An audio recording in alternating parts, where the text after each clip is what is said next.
Later this month, I will deliver my second budget as Chancellor of the Exchequer. At that budget, I will make the choices necessary to deliver strong foundations for our economy.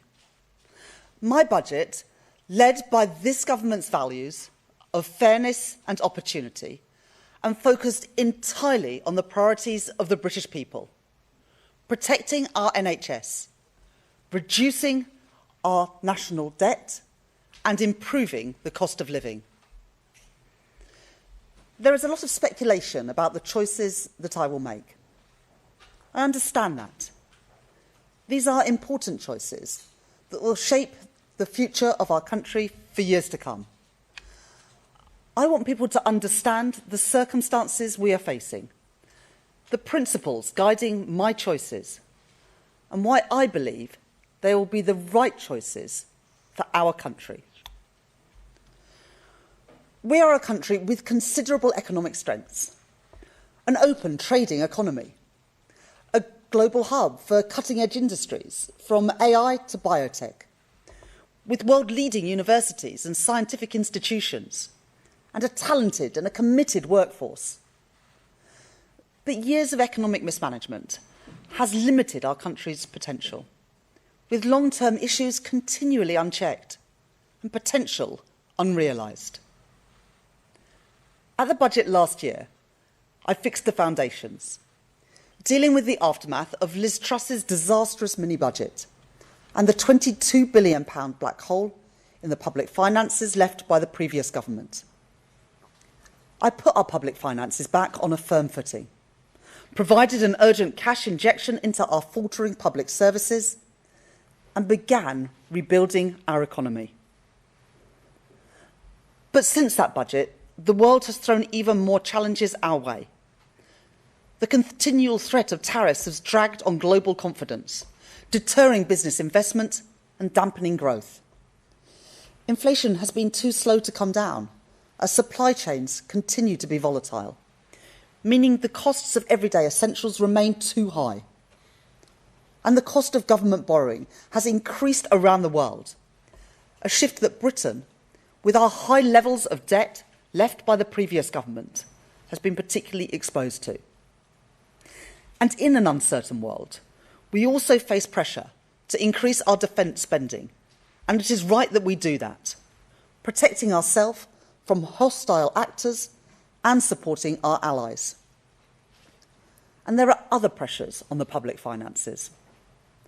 The Prime Minister, the Secretary of Work and Pensions, and this whole government are committed to reforming our welfare state, so that it is not a system that counts the costs of failure, but one that invests in success and protects those who need it most. There is nothing progressive about refusing to reform a system that is leaving 1 in 8 young people out of education or employment. So we have begun the job of creating a system that protects people who cannot work and empowers those who can. And there are longer-term challenges too. That feeling, shared by millions of people across the country, that the economy isn't working as it should. Alongside the budget this month, the Office of Budget Responsibility, the UK's public finance watchdog, will set out the conclusions of their review of the supply side of the UK economy. I will not preempt those conclusions, but it is already clear that the productivity performance that we inherited from the last government is weaker than previously thought. A less productive economy is one that produces less output per hour worked. That has consequences for working people, for their jobs and for their wages. And it has consequences for the public finances too, in lower tax receipts. It's not a question of how hard people work. Poor productivity means that we're putting in more, but getting out less. It means too many businesses and workers don't have the tools that they need. Trains that run on time, broadband that's fast and reliable, access to new technologies, or proper training so people have the right skills for the job. For a long time, commentators have talked about Britain's productivity puzzle. But it's not a puzzle. The causes of our economic underperformance are well understood. The chronic stop-go cycle of public investment has left us with roads full of potholes, high energy prices, and unstable conditions for vital business investment in skills and technology. And long-term failure to invest in our regions has built growth on a narrow base, with some parts of the country forging ahead, while others fall behind. The truth is that previous governments have not adequately faced up to these challenges. Too often, political convenience has been prioritised over economic imperative. The decision to pursue a policy of austerity after the financial crisis dealt a hammer blow to our economy, gutting our public services and severing the flows of investment that would have put our country on a path to recovery. The years that followed were characterised by instability and indecision, with crucial capital investment continually sacrificed and hard decisions put off again and again. And then a rushed and ill-conceived Brexit that brought further disruption, as businesses trying to trade were faced with extra costs and extra paperwork. All this meant that when the pandemic arrived, our country was underprepared, our public services weakened and our economy fragile. And we finished the pandemic with higher death rates and higher debt than our peers. This isn't about relitigating old choices. It's about being honest with the people about the consequences that those choices have had. It is my job to deal with the world as we find it, not the world that I might wish it to be. Not to commentate or to speculate, but to act. In my May's lecture last year, I set out our plan for solving our productivity problem through a programme of stability, investment and reform. And when I became Chancellor, I began to put that plan into action, stabilising our public finances, making the tax and spending decisions to get debt down and to fund our public services sustainably, changing the fiscal rules to increase public investment by £120 billion over the course of this Parliament, and crowding in private investment too, for road and for rail, for housing and nuclear power, and reforming our economy, ripping up the planning rules so we can build housing and infrastructure right across the country, bringing the brightest and the best to our shores with a new visa regime, and signing trade deals with the EU, the US and India to help businesses export around the world. We've begun to see the results of those plans in falling interest rates and falling NHS waiting lists, in rising wages and rising investment. But I know that real progress takes time. Our growth was the fastest in the G7 in the first half of this year. I don't expect anyone to be satisfied with growth of 1%. I'm not, and I know that there is more to do. The first part of our planning reforms will add an additional £6.8 billion to the size of our economy in the next 5 years. But the next part, our planning bill, must complete its passage through Parliament before it can make a difference. Interest rates, which rose from 0.1% to 5.25% in the last Parliament, have now been cut 5 times. But at 4%, they are still a constraint on business borrowing and a burden on family finances. Inflation is already much lower than the double digits seen under the previous government. And the choices I make in this budget this month will be focused on getting inflation falling and creating the conditions for interest rate cuts to support economic growth and improve the cost of living. I understand the urge for easy answers. But politicians of recent years have become addicted to shelling out for short-term sticking plaster solutions rather than making long-term economic plans. They were irresponsible then. And those who continue to push for easy answers are irresponsible now. The UK's national debt now stands at £2.6 trillion, equivalent to 94% of GDP. Before the mini-budget, our borrowing costs were in the middle of the pack compared to other advanced economies. But now we have the highest borrowing costs of any G7 country. Today, 1 in every £10 of taxpayers' money is spent on debt interest. Not paying that debt down, but just paying the interest to our creditors.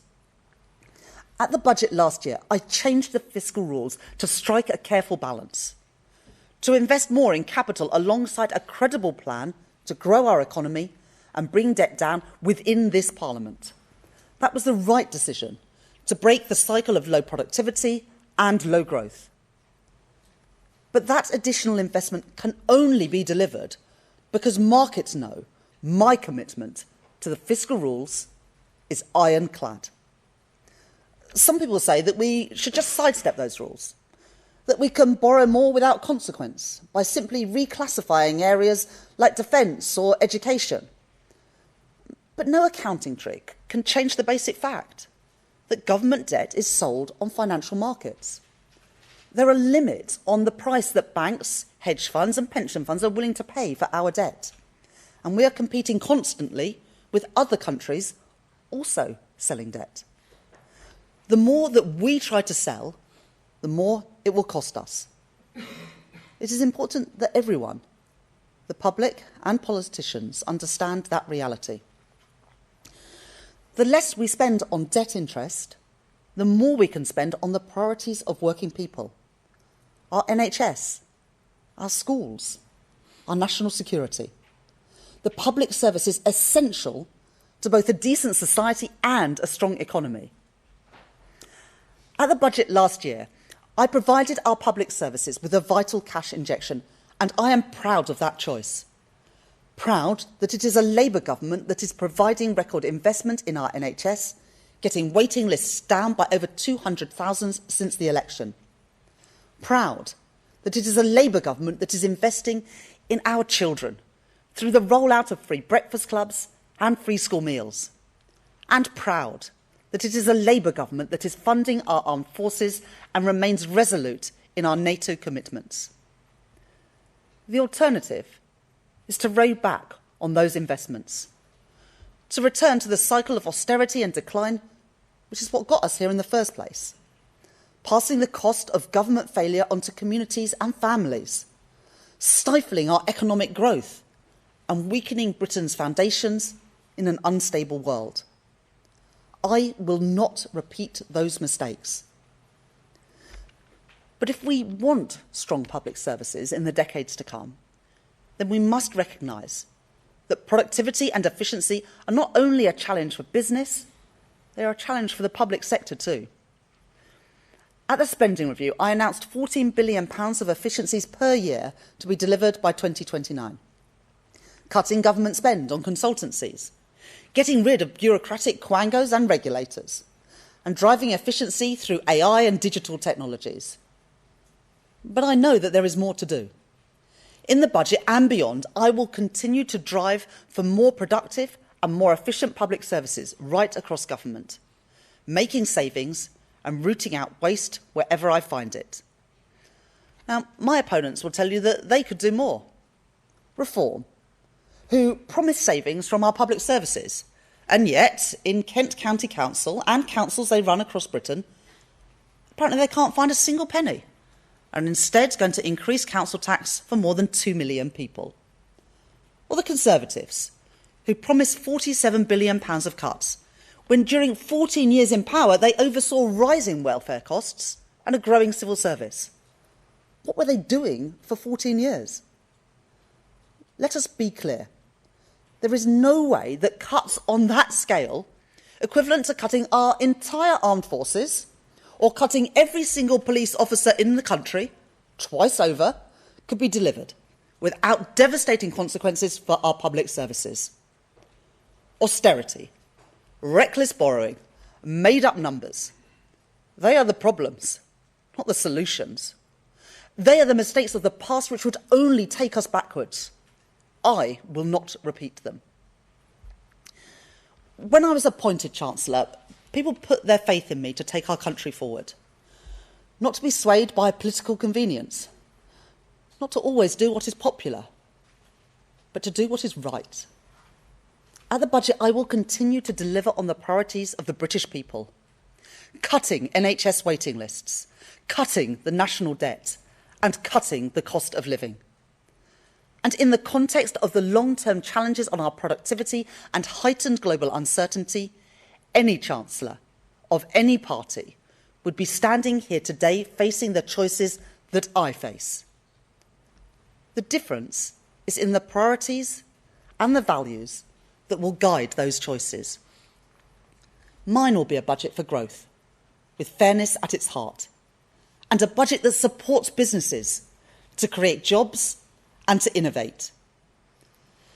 As I take my decisions on both tax and spend, I will do what is necessary to protect families from high inflation and interest rates, to protect our public services from a return to austerity, and to ensure that the economy that we hand down to future generations is secure, with debt under control.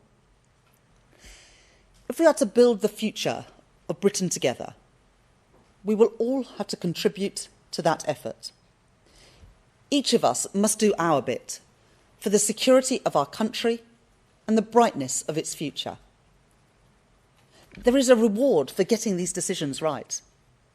To build more resilient public finances with the headroom to withstand global turbulence. Giving business the confidence to invest and leaving government freer to act when the situation calls for it. To continue to invest in our infrastructure and our industry to build a stronger economy. And to get the cost of borrowing down, spending less on debt interest and more on schools and on our health service. The Office of Budget Responsibility will make their forecasts at the end of this month. But let's be clear about what forecasts are. They're not visions of the future. They are a look in the rearview mirror. The OBR rightly make their predictions based on the data that has gone before. But I do not believe that our past has to determine our future, or that a stuttering economy, poor productivity and falling living standards is somehow Britain's destiny. A brighter future is within our grasp. We were elected to break with the cycle of decline, and this government is determined to see that through. So we will go further and faster on planning, on the industrial strategy, on reforming regulation, all to deliver growth throughout our economy in all parts of our country. We will bear down on waiting lists, on the cost of living, and on the national debt, which compound these challenges. And when that requires hard choices, we will act, guided by the interests of working people. We were elected on a commitment to put country before party, the national interest before political calculation. And whatever challenges come our way, whatever challenges come my way, we will not be swayed from that. At the budget this year, I will continue to build the strong foundations to secure Britain's future, for a fairer Britain, a more prosperous Britain, a Britain with an economy that works for everyone. Thank you very much. I'll now take questions from people. Start with Beth Rigby from Sky News. Thank you. Chancellor, you made history in your last budget when you increased taxes by £40 billion in the biggest tax-raising budget in over a generation. You said at the time it was a once-in-a-parliament tax-raising budget, and you told me explicitly Labour would stick to our manifesto commitment not to increase taxes that working people pay. Today, do you still stand by both those promises? And if you can't, or if you won't, aren't you making a mockery of the voters that put their trust in you at the general election? Thank you. Thank you very much, Beth. I will set out the individual policies at the budget on the 26th of November. That's not what today is about. Today is about setting the context for that budget. And your viewers can see the challenges that we face, but the challenges that are on a global nature. And they can also see the challenges in the long-term performance of our economy. And the Office of Budget Responsibility will set all that out. They've done the review of the supply side of the economy. That looks at the past, but they use the past to predict the future. And as Chancellor, I have to face the world as it is, not the world that I want it to be. And when challenges come our way, the only question is how to respond to them, not whether to respond or not. And as I respond at the budget on the 26th of November, my focus will be on getting NHS waiting lists down, getting the cost of living down, and also getting the national debt down. Robert Peston from ITV News. Chancellor, good to see you. You've just made the case, in effect, for raising taxes by tens of billions of pounds. The HMRC stats don't lie. If you do that, you will have to put up taxes for millions of people, including those you call working people, won't you? Well, today is not about individual choices. They will be set out in the usual way in the budget. But what I want people to understand as we go into that budget is the circumstances which we face, and that is circumstances of great opportunities for our country, for the reasons that I set out, but also big challenges. And as Chancellor, I could do what previous governments have done, which is to sweep those challenges under the carpet, to cut capital spending, to make the numbers add up. But then we'd be back here in a year or in 5 years' time with productivity still on its knees, growth underperforming compared with our peers, and the national debt continued to rise. So I'm being honest with people that at the election I said that we would put the national interest first. People can see that things are changing, that the global circumstances are challenging, and I hope they will see at the budget on the 26th of November that the focus on getting the debt down, getting NHS waiting lists down, and getting the cost of living down, which continues to be people's number one concern, are the priorities that I will be focusing on. Neil MacDonald from Channel 4 News. Hello, Chancellor. Concerns about the OBR's assessment of productivity have been around for years and years and years. You must surely have known this problem was lurking out there. Does that mean that you should have been clearer with people at the time of the election that you might have to put up taxes to deal with that problem? Well, we did increase taxes last year at the budget to fill the £22 billion black hole in the public finances. Chancellor, of course, has to use the independent forecasts of the Office of Budget Responsibility, and we used those last year at the budget, at the spring statement, and at the spending review. But of course, it is their right to change those forecasts. But the most important thing is that we use those forecasts to underpin a budget or a spending review. And in fact, when a Chancellor decides not to do that, you go the way that Liz Truss and Kwasi Kwarteng did, where they wouldn't even allow the OBR to do a forecast. I have respect for independent economic institutions, whether that is an independent Bank of England or an independent Office of Budget Responsibility, and that's why I use their forecasts in the way that we should. But they will update, as we all know, their view about the supply side of the economy. They will set out the reasons for doing that and the reasons for their new assumptions on total factor productivity, the productivity predictions for the forecast. But forecasts are by their nature based on past data. I don't believe that the past is our destiny. I believe and I'm determined to defy those forecasts. But it is right that we use those forecasts to underpin our economic policy. Otherwise, I'm afraid it is the road to ruin, which is the road that Liz Truss and Kwasi Kwarteng chose, which is why we still have higher borrowing costs than every other G7 economy. That was not the case before that mini-budget. I'm determined to bring those borrowing costs down and to bring our national debt down. So instead of spending £1 in every £10 of taxpayers' money on servicing our national debt, we can put that money to good use in our public services. Chris Mason from BBC News. Thank you, Chancellor. Chris Mason, BBC News. I've got your manifesto here from last year, and on page 21 it says explicitly that Labour will not increase taxes on working people, which is why we will not increase national insurance, the basic, higher or additional rates of income tax or VAT. What do you say to those who have listened to you this morning, and yes, they'll wait for your choices in a few weeks' time, but will say perhaps, crikey, it looks like the Chancellor's about to drive a coach and horses through either that promise or the promise from a year ago not to come back for more. And if I may, on last week's news, how did you manage to make such a mess of applying for a rental licence on your home, having championed the very policy yourself, and then managed to give one account to the Prime Minister, only to come back and have to give another one? Thank you. So I will set out the specific policy choices on the 26th of November, and that's the right thing to do. And we're going through that process and the iterative process with the OBR at the moment, with the forecast and different policy measures. What I want people to understand, and I think it is the right thing and the courteous thing to do, to explain those challenges, but also the principles that will guide me in confronting them. And that's what today's speech is about. You know, there would be a different route through this, as I said in a previous answer. I could say, as I said to Robert, and what previous chancellors did, was, OK, we've got these challenges coming our way.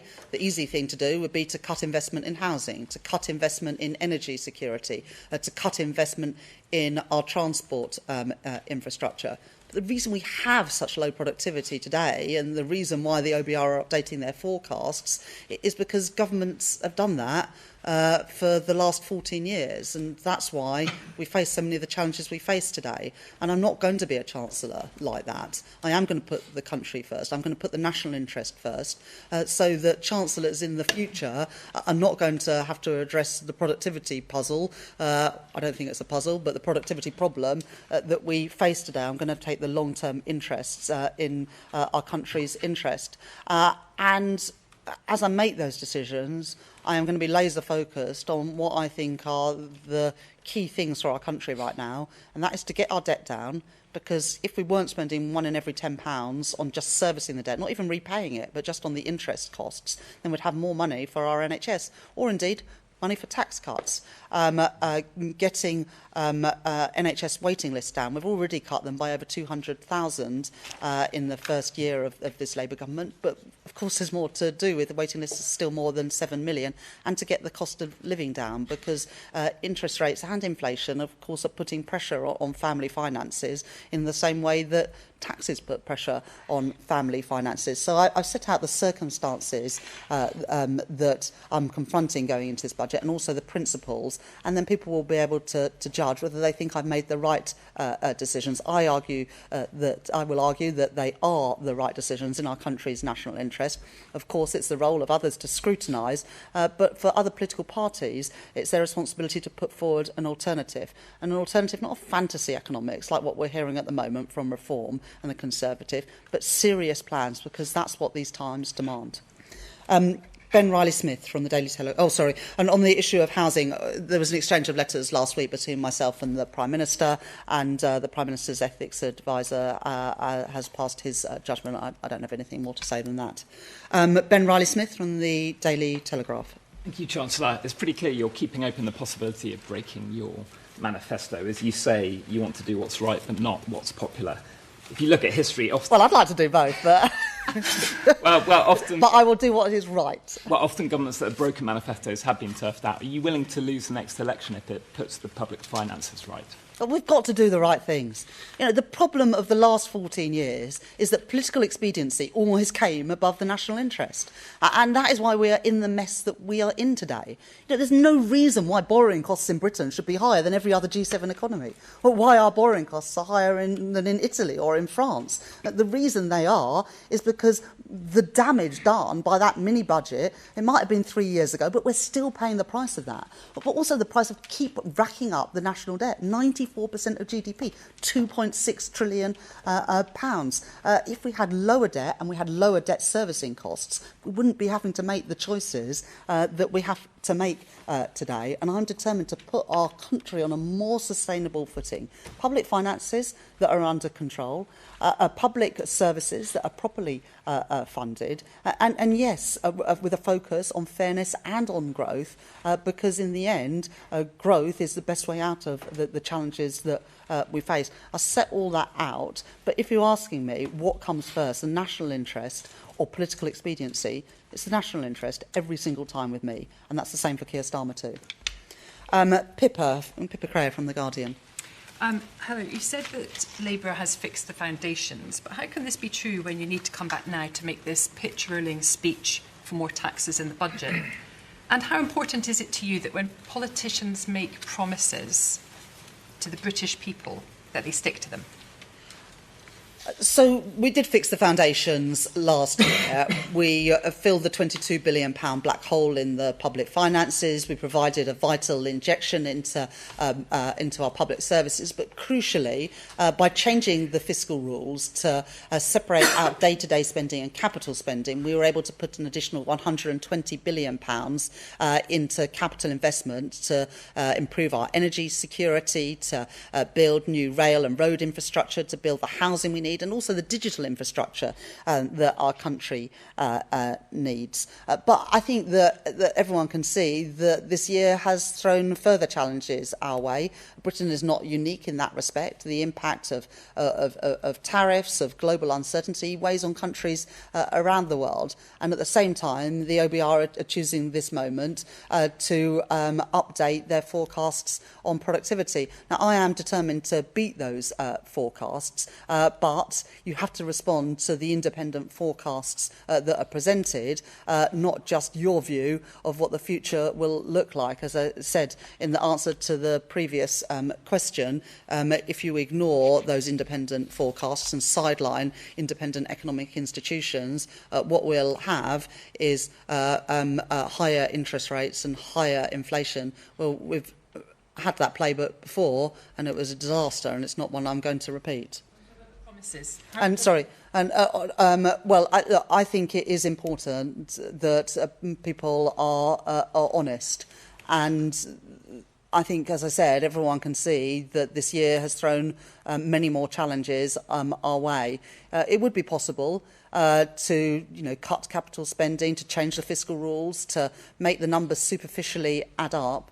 But I'm not convinced that would be the right thing for our country, and so I have to respond to the world as it is, rather than the world I might want to be. And I believe in the end that the public will respond better to doing the right thing than to just doing the expedient thing. Abigail Foster. How can you bring about hope to the young generation who can't get jobs, can't get houses, and are seriously worried about the upcoming budget?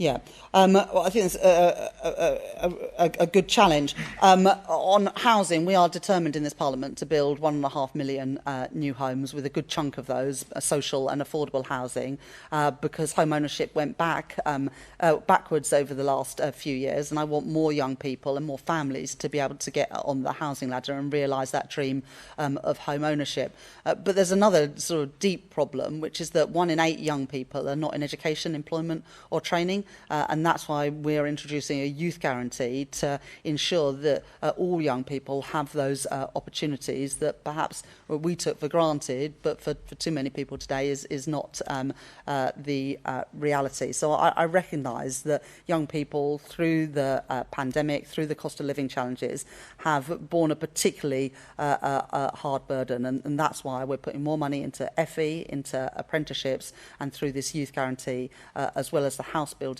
programme, which I hope will enable more young people to buy a home of their own. Cameron Smith. Morning. If taxes are to rise in the budget, how can you assure that this money will be well spent and that taxes may come back down if the economy recovers? Yeah, no, exactly. And we already, in the spending review, announced £14 billion of efficiencies in public services, cutting consultancies, reducing the number of quangos and regulators, reducing the size of the civil service, using technology much better in the delivery of public services, which, to be honest, has been pretty woeful, what we inherited.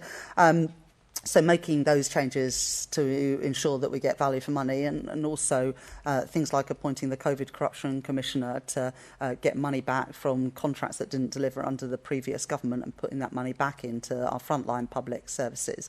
And the point you make about what we might be able to do in the future, the whole point of the decisions that I plan to make in the budget on the 26th of November is to make decisions in the future easier than the decisions that confront us today. By getting a grip of the national debt, for example, will open up opportunities either to put money into public services or to get taxes down in the future. The reason those opportunities don't present themselves now is that borrowing costs are too high and the national debt is too high.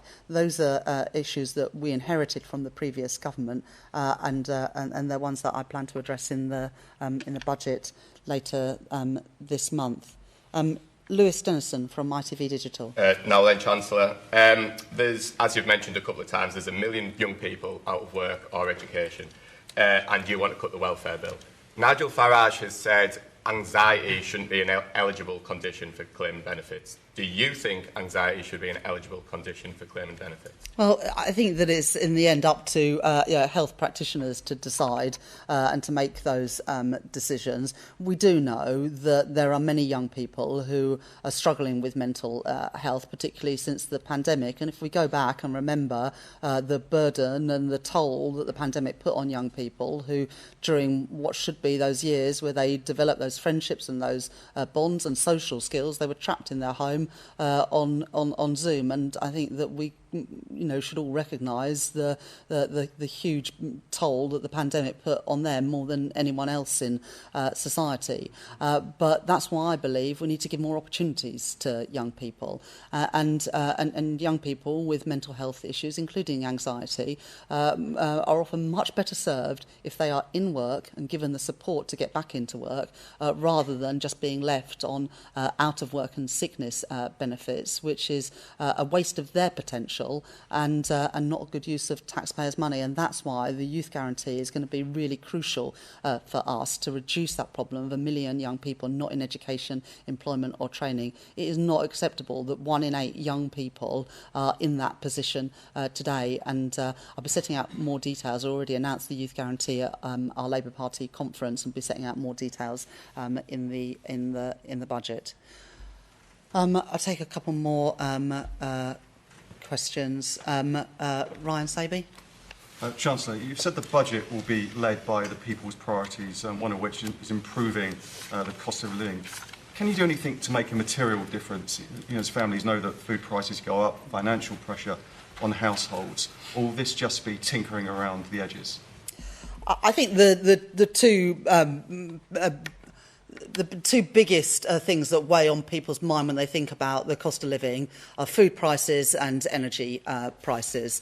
On food prices, we set out last year a review of our business rates system, and we'll be setting out more detail in the budget on that. But I was really clear in opposition, and have been through my time as Chancellor, that we need to reform the business rate system so it's fairer for high streets and smaller businesses, and ensuring that those who operate just online pay their fair share of taxes. The current business rate system was designed for a previous age, not for a digital age, and so we'll be reforming the business rate system to hopefully give a bit more comfort to small businesses and high street businesses as well. And then the other challenge that people face are high energy prices, and this goes back to a sort of structural issue as well, that we haven't been building enough energy infrastructure in Britain, and when the when Russia's invasion of Ukraine came along, we were too exposed to